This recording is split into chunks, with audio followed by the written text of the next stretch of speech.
Jadi oke, di satu sisi kinerja mereka baik gitu ya, mereka berusaha untuk, menjaga dampak lingkungan dari operasional mereka, tapi di sisi lain mereka masih punya banyak sekali PR terkait dengan bagaimana mereka menjaga hubungan dengan karyawan. Coba deh kalian Google sebetulnya isunya apa sih di Starbucks itu. Wah, eee, bagaimana mereka how they treat, the employees gitu ya, bagaimana how they pay fair membayar, gaji yang layak dan sebagainya. Nah, makanya menurut saya sebetulnya kompleksitas dari suatu reputasi itu tidak hanya, bisa kita fokusin, "Oke, saya mau address-nya cuma masalah lingkungan aja," gitu, itu nggak bisa. Jadi betul-betul kalian sebagai orang PR itu harus matanya tuh benar-benar jeli ngelihat yang kita addressing tuh satu-satu harus fair maksudnya harus betul-betul how, perusahaan itu menjaga seluruh aspek, dari dampak dia terhadap stakeholder-nya dia, gitu ya. Jadi, coba deh kalian kalau tertarik coba dicari research ya sebetulnya isunya Starbucks itu seperti apa. Kalau di Indonesia sih menurut saya lumayan aman ya, dari sisi karyawannya karena nggak tahu ya, saya belum pernah baca, mungkin saya salah, tapi rasanya sih lebih lebih lebih fair ya yang di Indonesia dibandingkan dengan yang di luar negeri.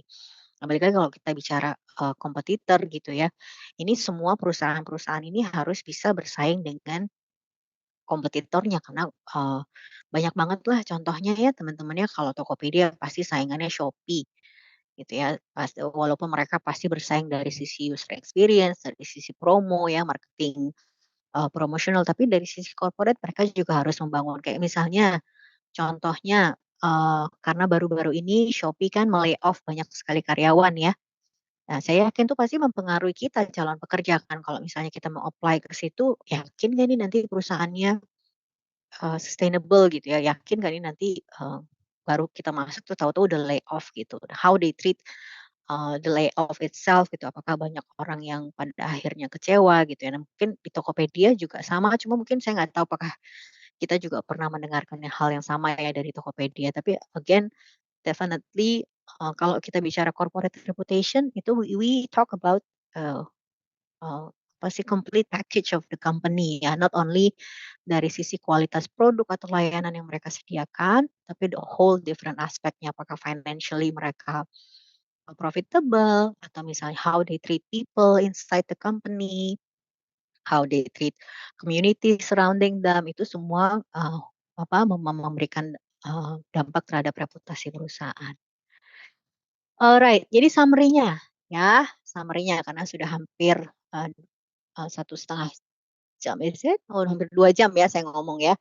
Jadi teman-teman sebetulnya semua organisasi, mau besar mau kecil ya, mau mau, di sektor apapun ya, harus bisa menemukan cara untuk, bisa membangun, ya, mengembangkan relationship dengan stakeholder.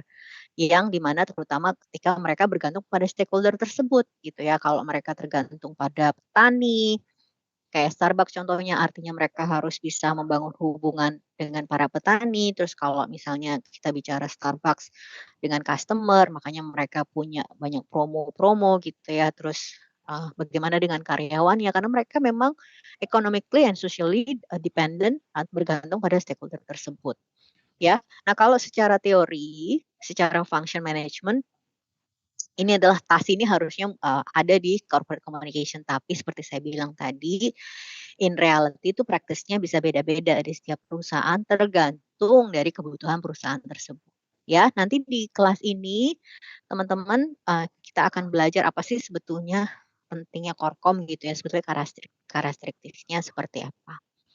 Oke? Oke, any questions, last questions you guys have? Mbak, saya izin bertanya. Boleh Dinda, silakan.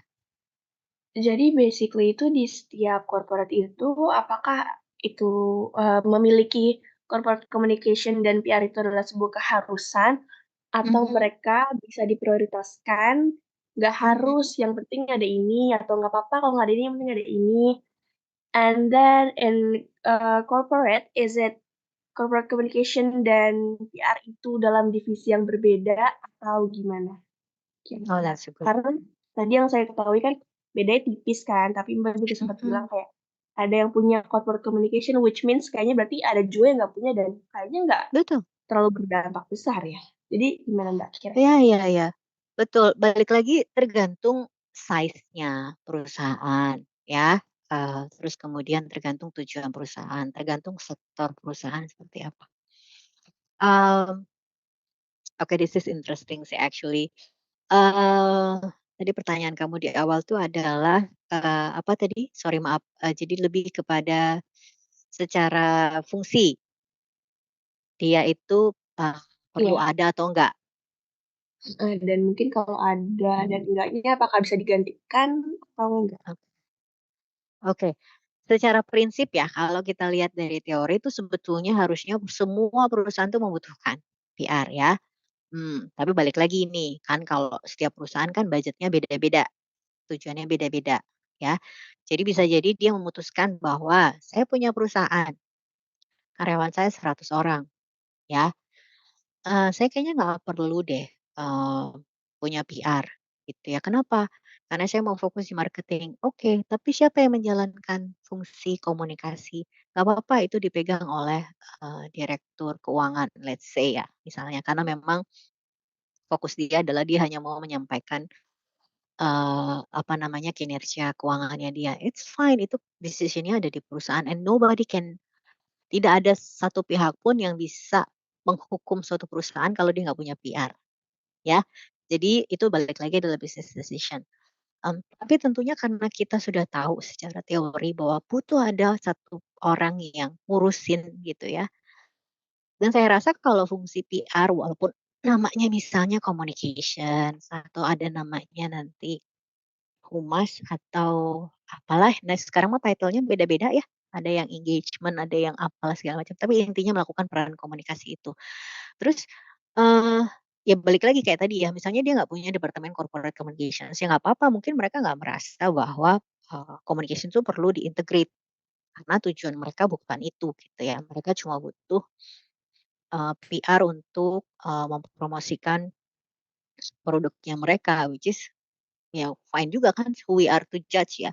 Nah, tapi tentunya kan sebagai praktisi komunikasi yang merasa bahwa we bring added value, kita bisa bilang, "Harusnya nggak begitu," gitu. "Harusnya kamu bisa menambahkan satu orang atau satu tim yang bisa mengurus komunikasi kamu," gitu. Tapi ya again kan everything, go back, to the decisions of the business gitu kan. Nah, saya nggak punya studi yang bisa menunjukkan apakah perusahaan-perusahaan dengan corporate communication itu kemudian, lebih berhasil ya. Tapi saya punya keyakinan penuh bahwa dari sisi effectiveness, kalau misalnya fungsi corporate communications itu dilakukan oleh orang yang memang kompeten, oleh PR, oleh Korkom gitu ya, oleh praktisi komunikasi, definitely it's going to be, jauh lebih, efektif ya. Jadi jarang banget tuh perusahaan yang kita bisa kenali ya, contoh tadi ya, tadi, KAI, Starbucks, apa namanya, Tokopedia, misalnya Nestle gitu ya, itu mereka semua punya fungsi PR dan communications di dalam perusahaannya. Itu sebabnya kenapa kita kenal perusahaan-perusahaan itu. Kalau kita nggak kenal ya probably because nobody communicate that within the company, ya. Jadi saya yakin juga kalian udah mengincar nih, ada yang bisa cerita nggak, "Aku mau kerja di mana nih, aku lagi mengincar kerja di mana." Ada yang punya bayangan itu? Ada orang yang di kelas saya sebelumnya, "Saya mau ngincar kerja di Google, Mbak." Kenapa? Karena saya dengar A, B, C, D, E, Oke, that's good. Itu kerjaannya communications-nya mereka tuh, makanya yang membuat, kalian segitu yakinnya, "Saya mau kerja di Google, karena kayaknya kerja di Google menyenangkan," gitu ya. Nah, itu balik lagi ya, kalau misalnya nggak ada yang komunikasikan gimana sih kerja di Google gitu ya, pasti kan nggak ada yang akan tertarik untuk kerja di situ gitu. Sama dengan employer branding yang lain, kenapa sih orang mau kerja di Unilever, karena Unilever make it so much fun to work with them gitu. Bukan cuma dari sisi size-nya ya, tapi dari sisi employer branding-nya itu kerjaannya communications gitu. Saya yakin tidak banyak perusahaan yang kita kenal yang nggak punya PR-nya, ngerti nggak maksud saya? Jadi perusahaan-perusahaan yang kamu kenal itu pasti punya PR-nya, karena artinya they're doing their job communicating their performance. Does that answer your questions, Adinda? Gimana? Oke, Clear? oke, thank you Mbak. Jadi udah Thank bisa you. bisa dipastikan lebih penting mana dan yang benar dan yang salah gitu ya, tergantung Betul, kebutuhan. exactly. Tergantung business decision-nya. Oke, thank you, Mbak. Thank you. Anyone else? Udah cukup? Udah ngerti? Jadi kalau misalnya nih, nanti kalian magang di suatu tempat, terus ditanyalah, "Emang Korkom itu apa?" Udah tahu jawabannya? Emang PR itu apa? Apa sih sebetulnya yang kalian lakukan? Udah tahu ya jawabannya ya? Jangan sampai nggak tahu. Nah, sorry sekarang last, ini adalah saya harus mengabsen kalian ya. I don't know really know how karena di wait wait, let me just kalian menaruh nama ini nggak? Nama